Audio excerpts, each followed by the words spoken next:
We don't take no prisoners. We don't take no for an answer. Oh, yeah. We don't take no for an answer.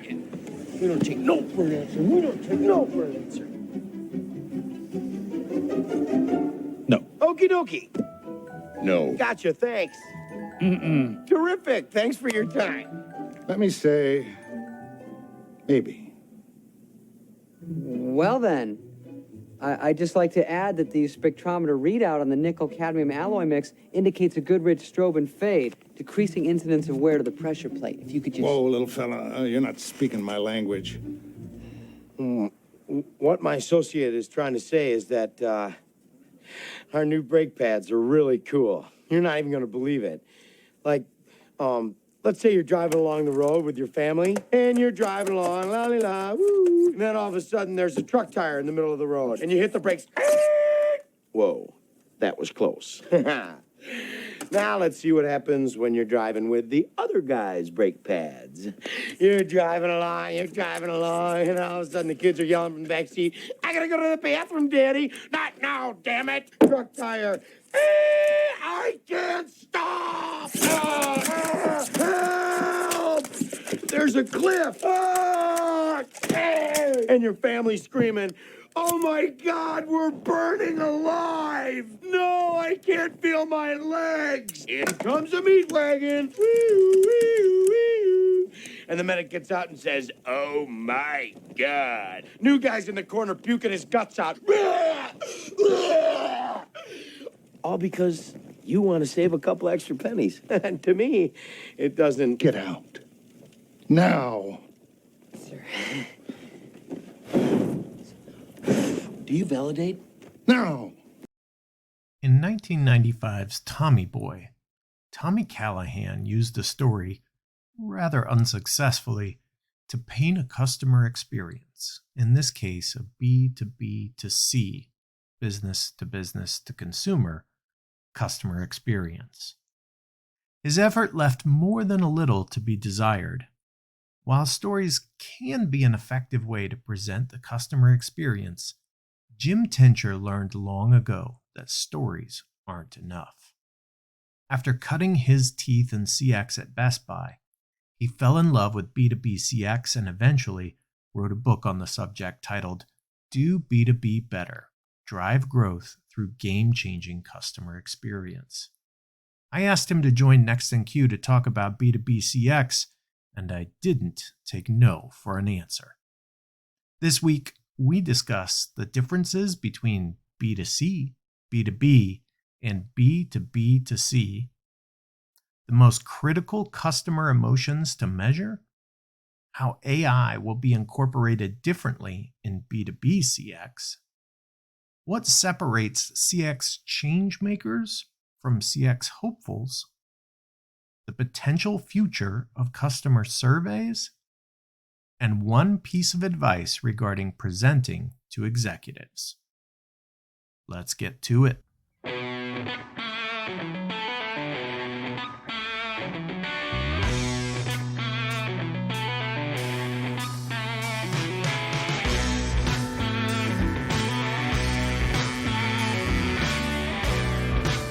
Welcome to Next in Queue, the podcast for contact center and customer experience professionals. Next in Queue is brought to you by Happy 2 Vision. Eliminate blind spots and see right through every conversation with Happy 2 Vision. Learn more at happitu.com. Now, here's your host, Rob Dwyer. Hey there, Rob Dwyer with another episode of Next in Queue. Today, Jim Tincher is joining me from the Twin Cities, Minneapolis specifically. How are you, Jim? I'm doing well. It's going to be actually up in the 60s today in Minneapolis. We are pumped. Woo! It is. It's definitely shorts weather. It's probably been shorts weather 10 degrees ago, I imagine. Yes. How they roll up there in the Twin Cities. Jim, today we are going to talk about B2B CX, how it's different from B2C CX, and a lot of other little nuggets along the way.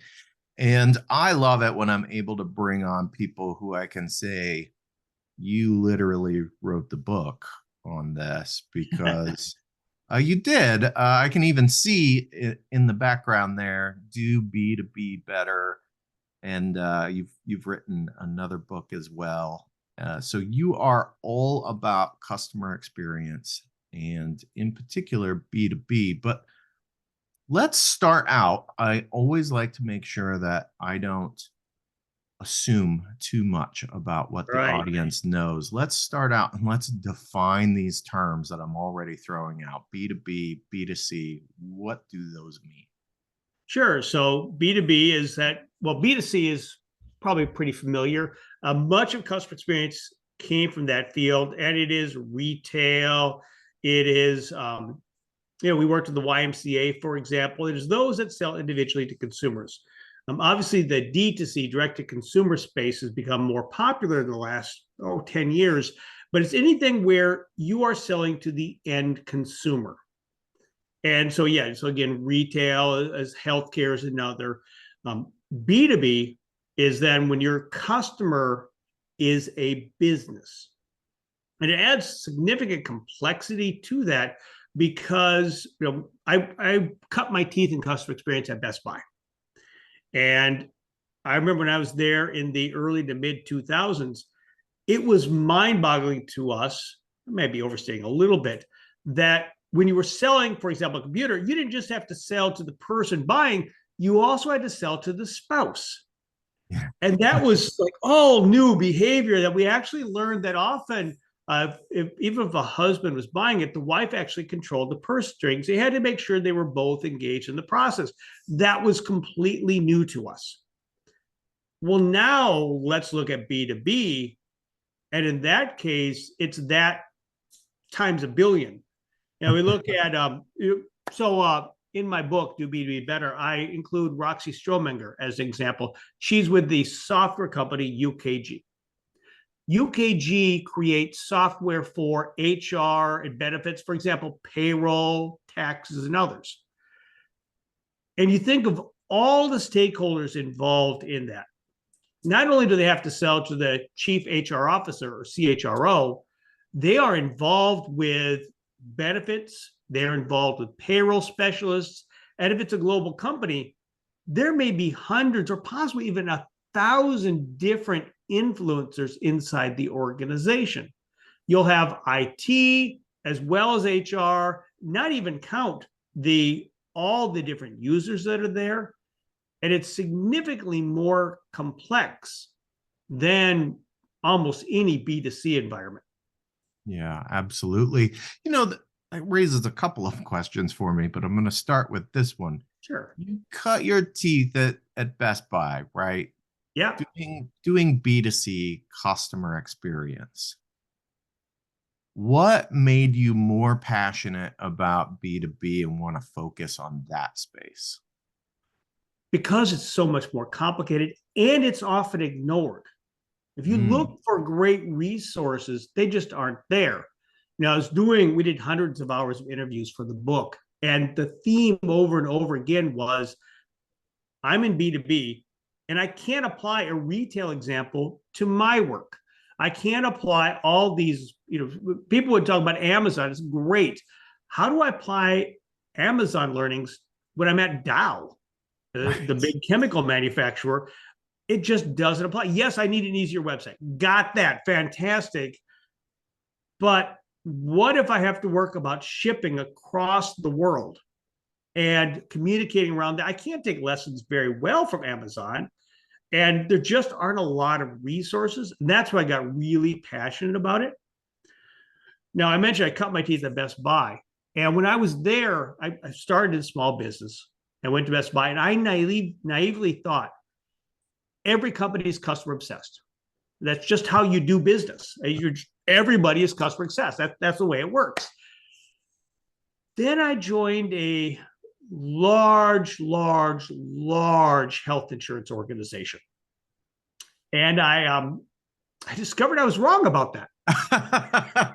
So literally nobody in marketing or product development in my division had ever met a client. Wow. And so I came in, I was the product leader for the nation's largest line of health savings accounts. And it was a B2B to C experience where we would sell through a broker to a company, a business, who would then provide the products to their consumers. And I was there before healthcare reform came out, so it was almost always B2B2C, and it still generally is. Now there's more B2C. And I got fascinated by understanding about the business experience. And there weren't many tools at that time or today. And that's what got me excited, because it's almost an open area, and we're building the best practices as we speak. Yeah. You just brought up something that I think is fascinating and kind of hits home with me. Before I got into the business that I've been in for the last decade plus, I was actually in the mortgage business. In fact, when I lived in your neck of the woods, I was working for a wholesale lender, and we worked with brokers as well in financial services. Can you talk more about that relationship, the B2B2C, because that's even more complicated than the B2B, right? Oh, yeah. Yeah. In fact, there's two parallel experiences. And we work with a lot of B2B2C organizations, not specifically in that space, but for example, life insurance, property and casualty insurance, a lot of insurance, manufacturing as well, that have this B2B2C component. And first of all, the B2B matters because that is who's bringing you business. If they're not having good experience, it's very easy for them to go somewhere else. You might say then the B2C doesn't matter because they're just going to the broker who's bringing them to you, and you don't have to worry about that, which of course could be further from the truth, because if they have a bad experience, where are they going to go? They're going to go to their broker with their issues, who is going to be annoyed and may stop working with you. And so you have to run almost two parallel customer experience programs, understanding the unique needs of your distribution partner, the B2B, as well as the consumer, because if it isn't great for your consumer, then the B2B relationship will end. But their needs are very different. And so Nancy Haggerty used to be the head of customer experience for Haggerty, a specialty insurer focusing on your car enthusiasts. And she measures emotions, something I love. It's a big part of the book, is measuring emotions. And they had to really use different emotional North Stars for the B2B versus the B2C. For the B2C, their emotional North Star, they measure this and they design against it, is happiness, which for a car enthusiast makes a lot of sense. Yeah. I suspect had you worked with your commercial relationships and said, we're going to focus on making you happy, they've looked at you a little sideways and said, that's not what I'm looking for. Right. And so for her B2B clients, it's more about trust. Now, trust matters for the consumer as well. All emotions matter. But specifically, she's identified a handful of targeted emotions. Feeling supported goes across both of them. But again, happiness for the consumer, trust for the B2B relationship. And so they had to set up really, again, parallel type of customer experience management, separate measurement, separate design for those two different types of experiences.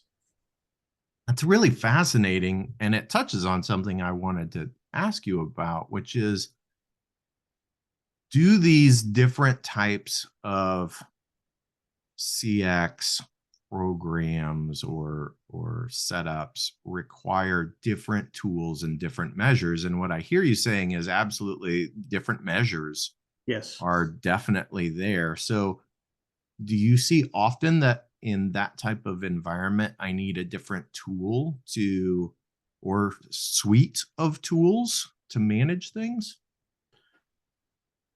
Ooh, I haven't thought about that one before. Of course, we go to the default tool of most customer experience, which is surveys. Okay, you can use the same tool for those, although again, you use them very differently. What you ask is different. How you ask is different.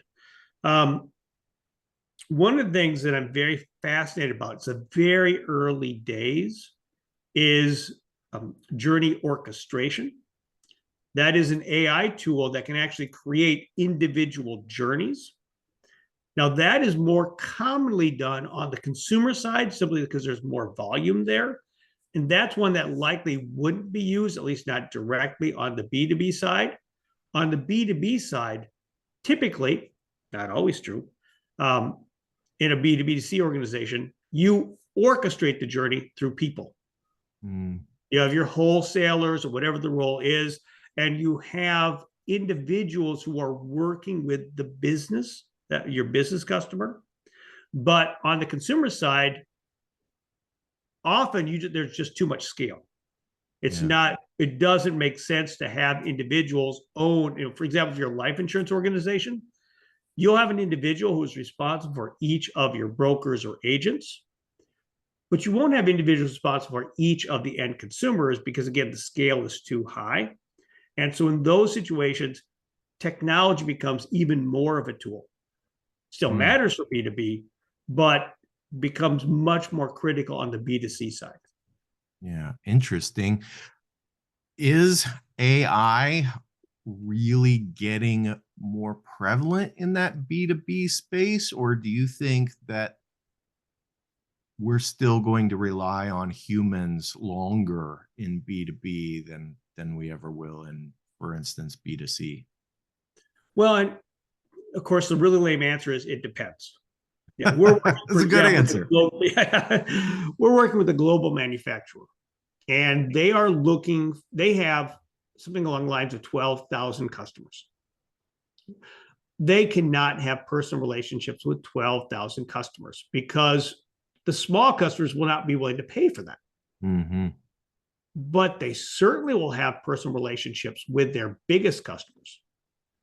And so this organization created a segmentation model at 3 tiers. The first tier began at 50. Now, every sales rep for the 51st, 52nd, 53rd, so on. So, well, mine needs to be there too. So they ended up with, I think, 72 in the top tier, and they get the white glove experience. They get the high touch. On the bottom about 10 to 11,000, okay, they're going to be more automated. And then they have this set of customers in the middle that's kind of in between the two, where they get some touch, but not to the extent the top ones do. If a client has a problem on their manufacturing line, and because they do components for other manufacturers, if there's problems in manufacturing line, if they're the top tier, hey, somebody's on that plane the next day to take care of it. If they're the bottom tier, well, you can buy that service. But again, it's much more automated. And that's what we see happening, is that on the large scale B2B organizations, which have a scale that's somewhat similar to B2C, you're starting to see AI and other automation come into play. You're seeing much more of that happening on the customer experience space. Obviously, a couple of years ago, Qualtrics bought Clarabridge, which has some strong AI capabilities they're using to measure the experience. Literally once or twice a month, I'm getting a call from other AI platforms who are looking to change how we understand what our customers are looking at and how do we make it consumable for the organization. Now, my suspicion is your former company, I don't know who that is, probably didn't have the scale that made it worthwhile to bring in AI. Yeah. But when we look at, again, this global manufacturer, one of our clients rents warehouses nationwide. When you're getting that kind of scale with thousands of customers, even B2B, that's when AI starts to make sense. Yeah, definitely. I think scale is a big deciding factor, regardless of the industry or even the application. There are lots of, everything AI is in the news and in the media and in our social feeds. And there are a lot of really eye-catching things that we see that we go, wow, I would never have dreamed that was possible. But the practical applications typically require a lot of data. And to your point, I can't have personal relationships with everyone if I have a really large customer base. So understanding how I can thoughtfully apply some automation, maybe some AI tools, can really help me manage what feels like a relationship, because I'm still touching those customers maybe in a different way, but not have to have a workforce that is, as large as my customer base, which is not feasible. Nobody's going to pay for that. No. And that's something that has been new thinking for the customer experience field. Traditionally, we focused on high touch experiences, and we haven't necessarily had the tools to look at the financial side of it. And that has hurt the growth of customer experience. Customer experience got to where we are today by focusing on surveys, and that's important. Mm-hmm.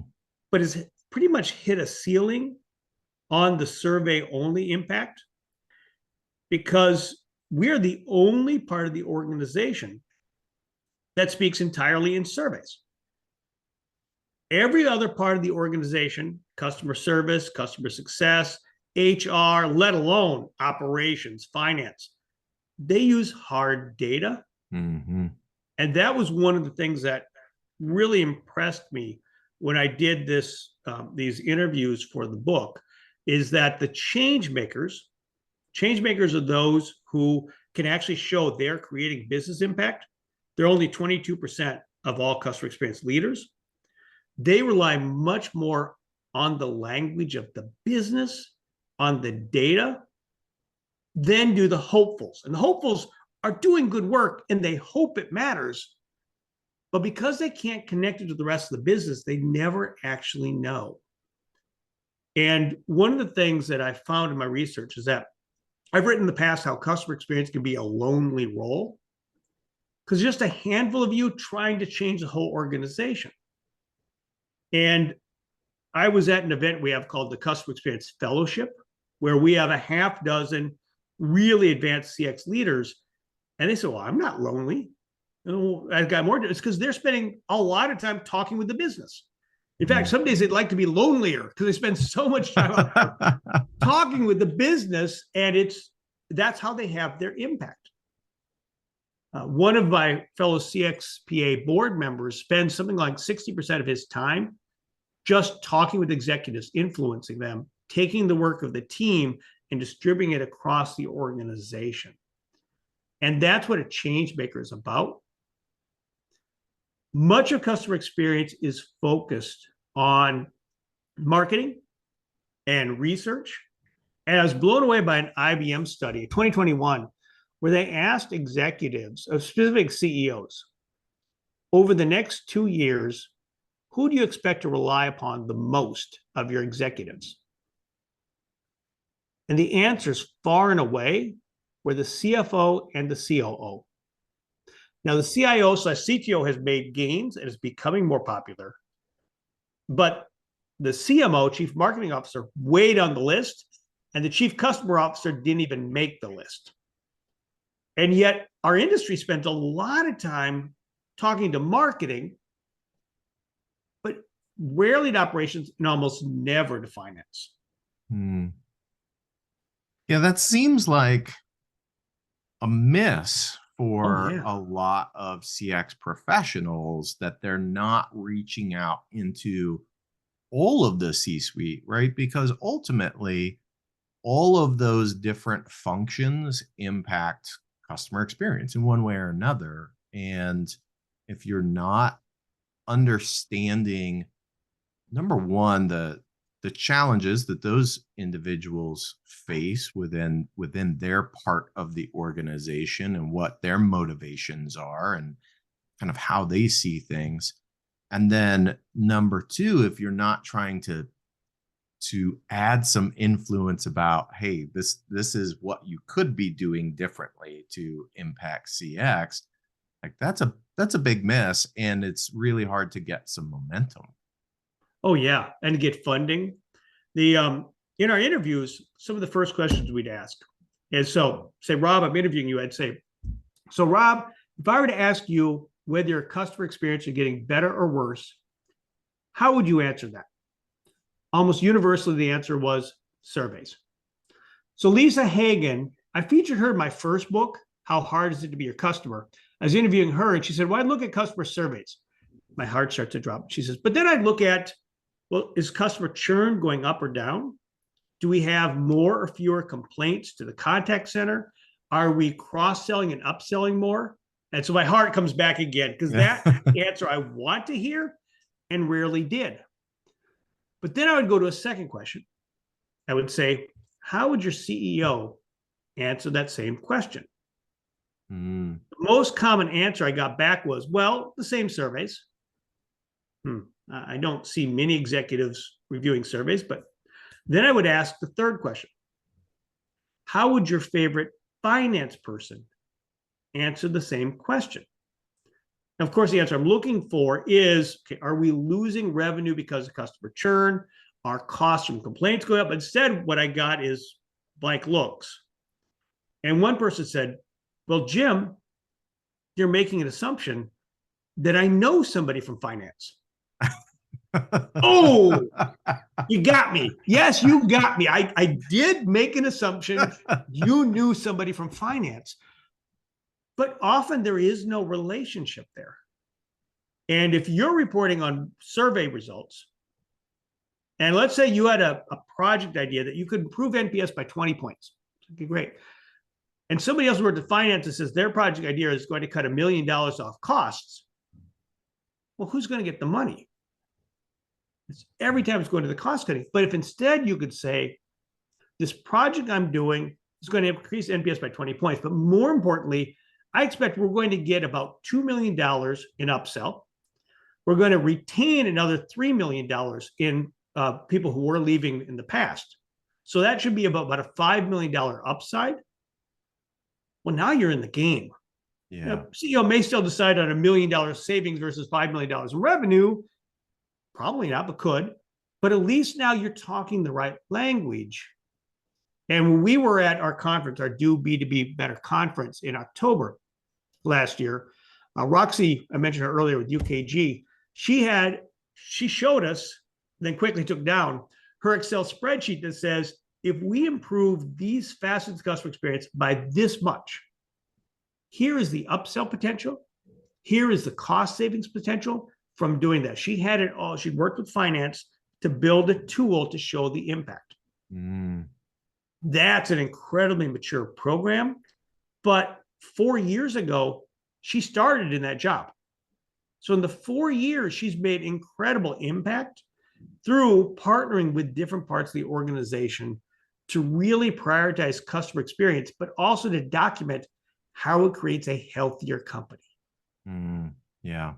Yeah. Incredibly important, particularly those people that speak numbers, right? Yeah. Yeah.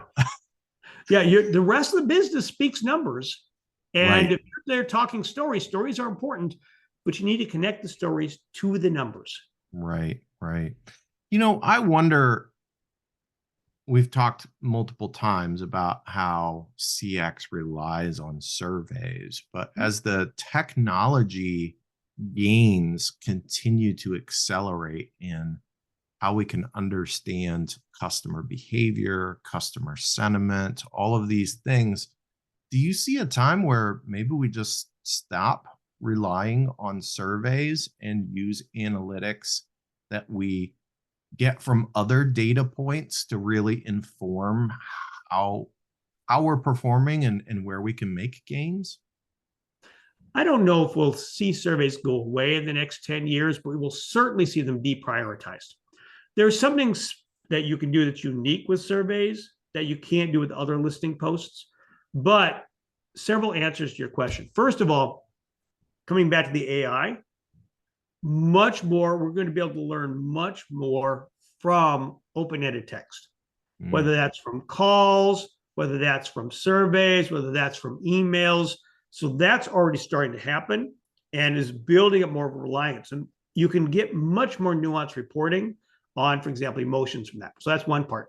But I love what you brought up as the other part, which is that your customers are talking to you all day long, although 90+% won't fill out a survey. When we were at the Do B2B Better conference that we put on in October, Sam Wegman from Univar was there. And she asked the audience, what percent of your customers fill out surveys? And the answer, the plurality answers between 5 and 10%. Yeah. So then she asked, well, what do you do about the other 90? Silence. What Sam does is she brings in that customer ecosystem data, operational behavioral data, and she uses that to create a synthetic NPS score. Interesting. And so, for example, so she's a distributor of chemical products.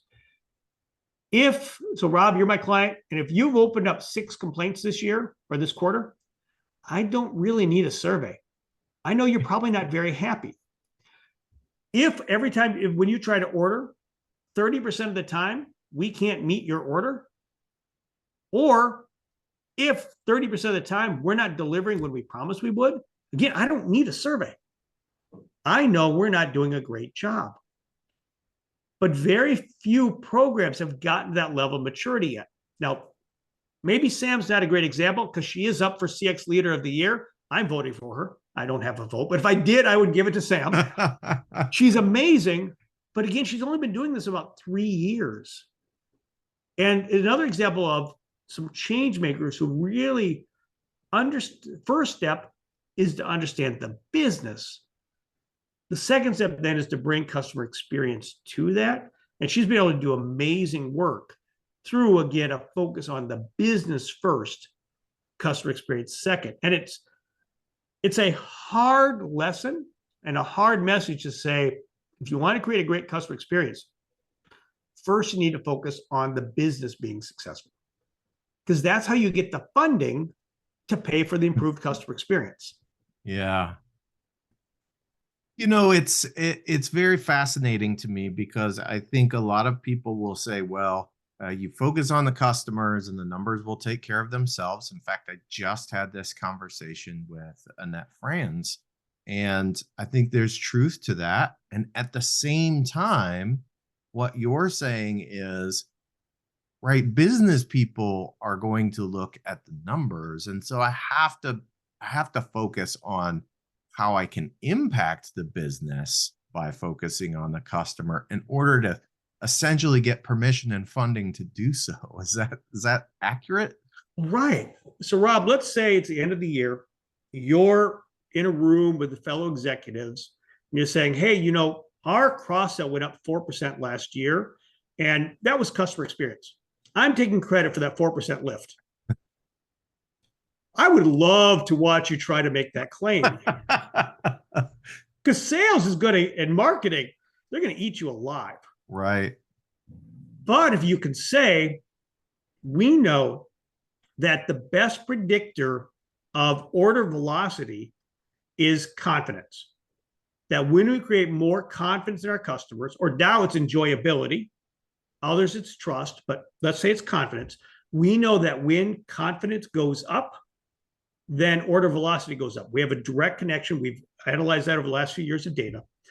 And we implemented this supply chain reliability program that customer experience helped to initiate, but operations did the work. And it improved reliability. As a result, confidence went up by 10%. And that's leading to cross-sales improving. Well, now sales and marketing is still going to argue, but you have a seat at the table. You're able to show the connection, and you're making operations a hero, which is always a good thing. It's always a good thing. Absolutely. Okay, Jim. So I remember you saying that you went from Best Buy that you thought was absolutely customer obsessed, and then you went somewhere else and got the shock, right? Yep. You roll into a new company and all of a sudden you go, oh, they don't do things here the way that I know can be really successful when we're focused on the customer. What's one piece of advice you would give someone that is making that transition, or a piece of advice that you would give to your younger self that would have made things easier, making that transition into an organization that doesn't have the same focus on the customer?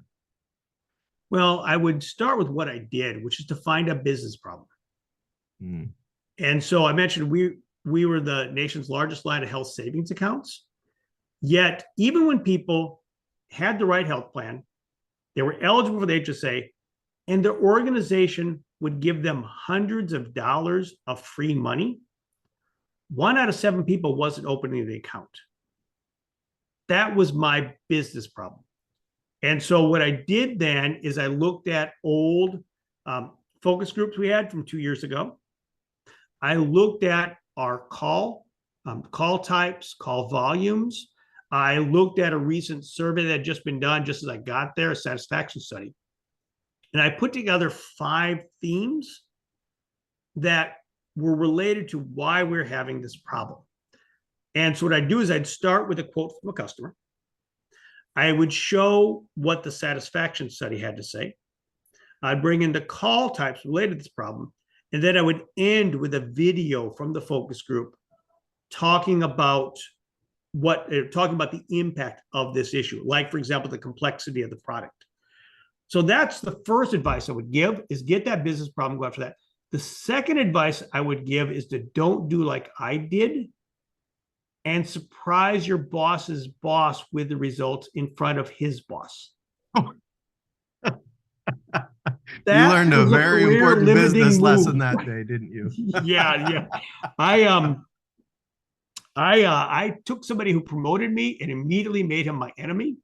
And that was over me for the rest of my time there, limiting my ability to have impact. So I'm a big fan now of understanding change management, the ADKAR model I like a lot, and using that lens as you look across the organization to get your leadership on your side on an individual basis and never surprise them. He didn't want to meet with me. I should never have presented the results to the CEO until he had. Yeah. Yeah, I think that is an incredibly important business lesson. And it doesn't matter what your role is. You need allies to affect change in any organization. And if you make someone, whether it's in the eyes of who you're presenting to or not, if someone feels like you made them look bad in front of someone else, that's not a good way to keep a relationship on the up and up. No, not at all. Now, one thing I did do well is one of the things I wanted to do is to create reporting that would show us the impact, the business impact of improving the customer experience for the organization. And so finance took up that charge and they built a model that showed when the experience got better on a per employer basis, how it improved the finances at the organization. So I did have that legacy. I just had to kind of work behind the scenes since I was persona non grata with the leadership. Yeah, but what you're doing there, right? The stories, here are the stories, and then here are the concrete numbers, right? Exactly. Here's what we can do for the business. And I think that's also a really important lesson for anyone involved in CX. Like the stories, yes, that's your hook, that's your grabber. But I need to ensure that we're talking about the concrete impact that will happen when we implement whatever it is that you want to implement. And so the key thing is to start small. And all these examples I'm sharing, they didn't pop up at mature. We look back at Dow. I talk about them a lot in my book. In 4 years, they went from what is customer experience to incredibly mature and involving operational and behavioral data, as well as sentiment, as well as emotions, to really create a comprehensive view of the customer experience. And they started small. They started with, let's look at how we manage complaints. Let's improve that. Okay, we've made a huge difference there. They cut complaints from 30 days to a day and a half. Wow. Incredible. So we helped them with that. From there, then we looked and said, okay, now let's look at product availability and delivery and just chunking off parts of time so you can show the impact. You get the organization behind you. Now let's go after the next problem. Yeah. Continuous improvement. That's Exactly. how you go at it. Well, Jim, It has been so great having you on the show and having this discussion. And I really enjoyed learning from you, and I know the audience will as well. So thank you so much for joining us. Thanks, Rob. I love how you brought in the things that, things I want to talk about. We didn't talk about that ahead of time, but like bringing the behavioral data, bringing the customer behaviors, because it matters. And so I had a great time here. Thank you. I'd love to do it again. Next in Queue is brought to you by Happy To and is produced by me, Rob Dwyer. If you enjoy this podcast, please by all means subscribe and or rate this podcast in iTunes or your favorite podcast app. But more importantly, please tell just one person about this podcast. Word of mouth is the best way for people to discover new content. As always, thanks for listening.